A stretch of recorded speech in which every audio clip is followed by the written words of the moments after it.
The sister stitch of the sisal stitch is the seagrass stitch. It is a beautiful natural slant. Add a turn for a cool zigzag configuration. You can do it with a border or without, or make it in the round. So knit flat or in the round. We'll do both today.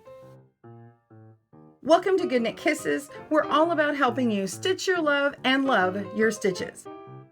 If you saw my sisal stitch, then you saw it works really well in a flat panel, but it doesn't work as well in the round. You can see I've got a little seam for my cowl here.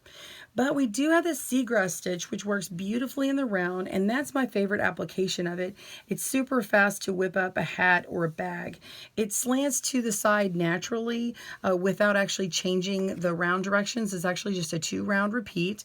And you can also knit it in a flat panel and do a little bitty change to make it zag in the opposite direction for a cool zigzag look.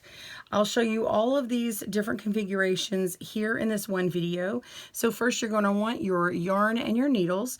If you like to use a bigger yarn to see the stitch quicker, we're working with here a super bulky weight 6 yarn. The ball band calls for a US M13 needle or 9mm. I'm actually going down 2.5 sizes here, and we're working with a US 10 or 6.5 needle, and that's what I've got back here.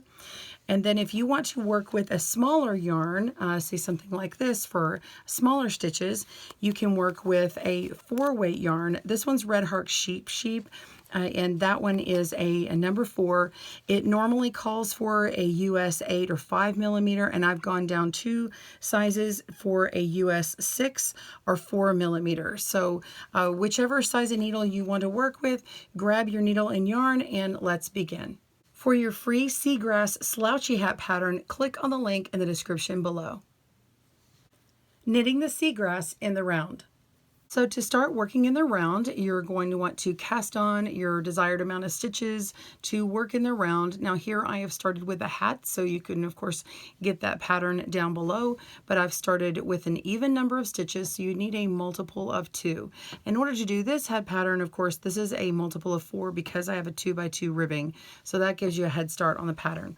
All right, let's get into your 2-round repeat to make this. Remember, you need an even number of stitches. As you can see, I've been working in the round for this hat, and down here is my stitch marker, and this is where I had started it off. I had made my ribbing and then started this stitch, but you can see how it naturally leans this way. My stitch marker is way up here. I haven't been shifting it. I haven't been strategically moving it down. It just naturally occurs that way. So let's get into this 2-round repeat. The second round is just knit, so it's super easy. So I've already done a knit round here. So let's do round 1. It's actually just like the sisal stitch. So if you've done that one, you already are halfway there. So you're going to start off by working with these 2 stitches, and we're going to bind off 1. So in order to bind off, we've got to work both of them in a knit stitch. Just yarn over and knit and knit. Okay, so 2 knits, and then lift that first loop over the second loop, and it's bound off. Now we want to thumb cast on. Now I will be showing this also in continental. So right now I'm throwing, or English style or American style, and then I'll show it in continental holding it with my opposite hand. So I'm using, this is what I call my working yarn. I've got my working strand. So I've got my, this is my working needle, and this is my working yarn or working strand. So I'm holding it here, and I've got it in my index finger. I'm going to reach around with my other needle and lift it up, lift up the working yarn off, okay? And then now I'm going to take my working needle and go it into that loop knitwise, and then let it slide off, okay? And it's already in position. And then we just continue on. So let's do that one more time with this hand. So we're going to knit 2, to bind off, so we're binding off 1, and then we thumb cast on. So twist around, pick it off my finger, twist it, and insert knitwise that yarn. So we go into that loop with our working needle and then pull it up. And so you get this loop on here where the yarn is coming from the inside here. If we did a yarn over like this, then the yarn isn't set up correctly and it won't make this really cool stitch here. So trust me, you've got to do it this way in order for it to set up right. So let's go ahead and twist around lift it off, insert our needle, let it slide off, and that's it. All right, I'm going to move over to show you Continental. Okay, I'm going to hold it this way. You can hold it however way is easier for you. We're going to work these first 2 stitches to bind off, and then I'll show you the thumb cast on. Okay, bind these stitches off. All right, all you do is take your working needle around to the back of your working yarn, pick it off the finger, and slide it. And it's already done. Do that one more time. Knit the stitch, knit the next one. Oops, this is set up wrong. I don't know why. Knit that next one. Okay, bind off. And then we're going to reach around, pick it off, and it's on. Okay, so that's the thumb cast on. If you did the actual thumb cast on, I just usually would take it and I twist my thumb around and then slip it on that way. But it takes too much time and I don't like taking it off of my hands like that. So I think these other 2 ways work really well. So that's all you do. You just repeat those 2 stitches in the round and meet back up to your marker, and then you knit all the way around. So go ahead and work on that, pause your video, and I'll just show you these last couple of stitches here and show you working how you work with that thumb cast on to knit that stitch. It looks a little bit different. All right, let's go. Okay, so I finished my round 1 and then I started round 2 just knitting around. I've got the last 2 stitches here to show you what this looks like. So the first one I come to is one that's just, it was bound off before, so we just knit that. And then this one you can see how it's just, we're approaching it a little bit different. It's on there, on the needle different. You just come down from below here and knit that stitch as normal. It just is twisted a little funny. And then we just slip our marker and continue repeating rounds 1 through 2, and that's it. I'm just knitting to my desired length and then finish off my hat or bag or whatever you're making. It could even be a cool sleeve. So anyway, I hope you enjoyed that. Let's go on to the next one of knitting in the flat panel. Knitting the seagrass in a flat panel.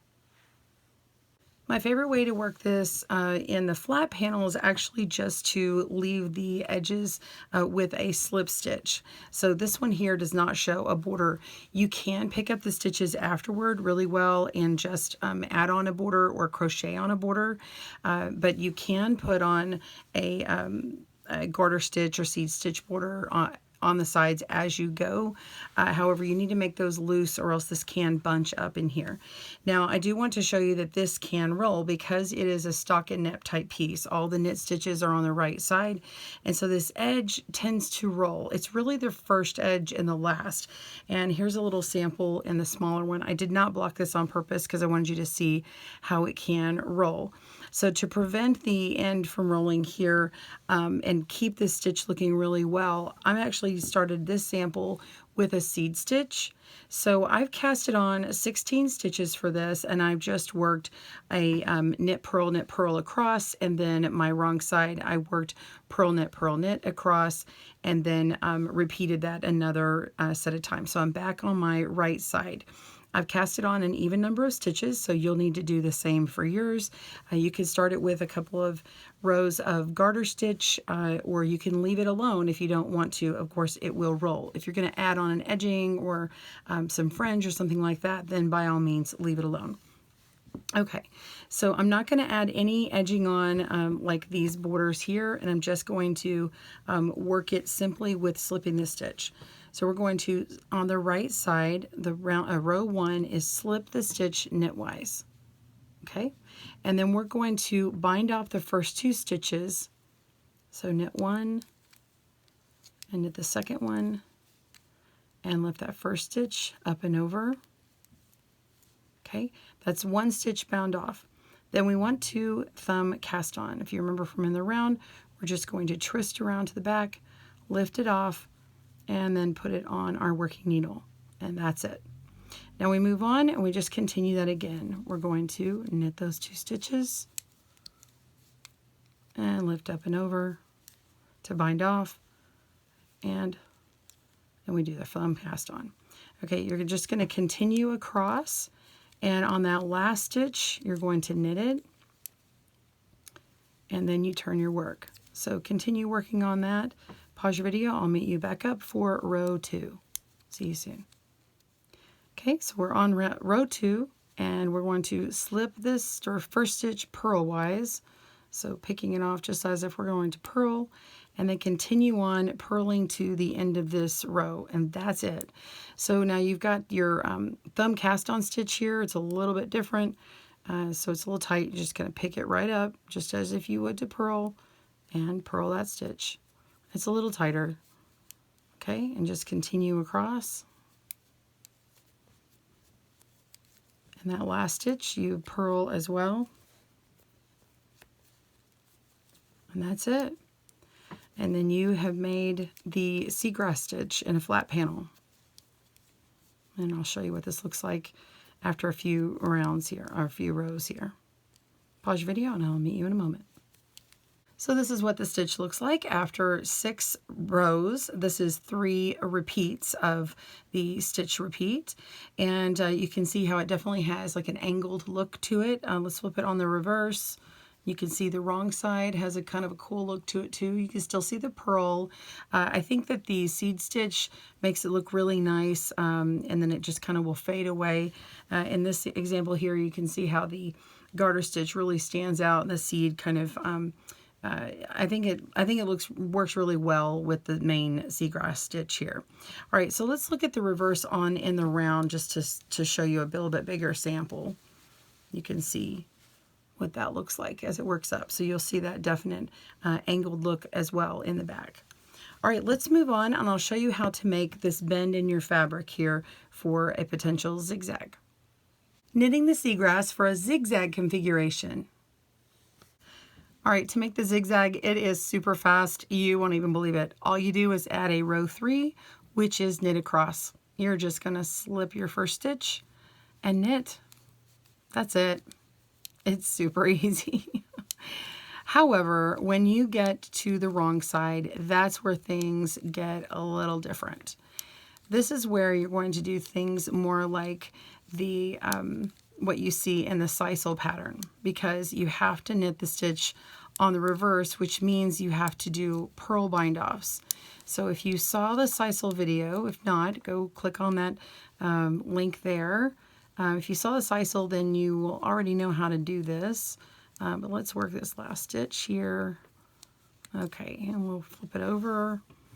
And then now when you start working this on the reverse, you're still going to slip one purlwise, and then you are going to purl bind off. So you're just going to purl that first stitch, purl the next stitch, okay, and then lift up and over. Okay, and that's bound off 1. And then we're going to thumb cast on. The way we do that is we're just going to flip our yarn over like this, and then pick it up with our working needle, and then pull on that yarn. You can also do that after, you can cinch it up when you start making this stitch here. So like say this is really loose, you can just insert your needle in and then pull on it to make it tighter. So you just continue on that 2 stitch repeat, binding off, and then making your thumb cast on, and then work until you have 1 stitch left, and then you just purl that stitch. Okay, so this is the alternate. Whoops, I didn't do my thumb cast on. Here we go. I'm going to go ahead and knit across this. Pause your video as you need. And I'll show you the next row. Coming up on the last few stitches.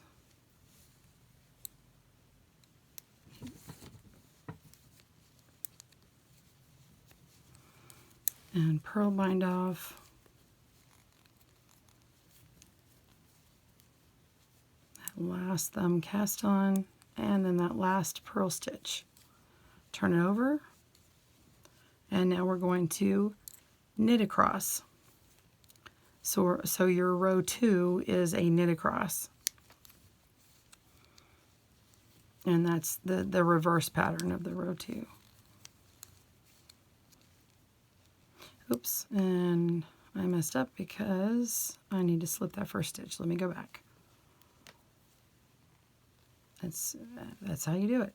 So you're going to slip one knitwise and then knit across. I'll show you what this looks like after this row is complete, and it will show starting to move in the opposite direction. So you can do this movement at any time.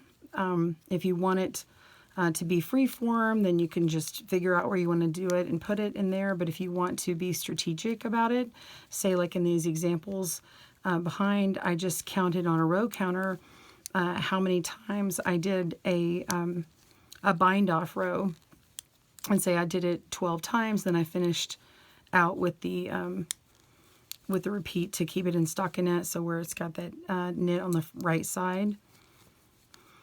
And then I would add my third row, which makes it knit across, you know, and then it would make it turn to the other direction. So what you're seeing is it has this extra knit stitch, and then it's actually going to move. It'll start doing something like this. So it just starts moving in the opposite direction. Now you get more of a movement when you wait longer. So say I did 12 and then I did it again, I wait 12 and then I zig back the other way. So here's an example of where I worked several rows. I think I did 5 repeats here, and then I would zig back over, so you can see it's a little bit elongated knit stitch in the front, and it gives it that little break and movement here. It's a little wobble. Make a little bric-a-brac. Anyway, I hope you enjoyed these tutorials, and tune in for the next one. Be sure and comment below which is your favorite style, and be sure and get your hat pattern as well. Join me for the next video on GoodKnit Kisses. Thanks for joining us today, where we help you stitch your love and love your stitches. See you again soon.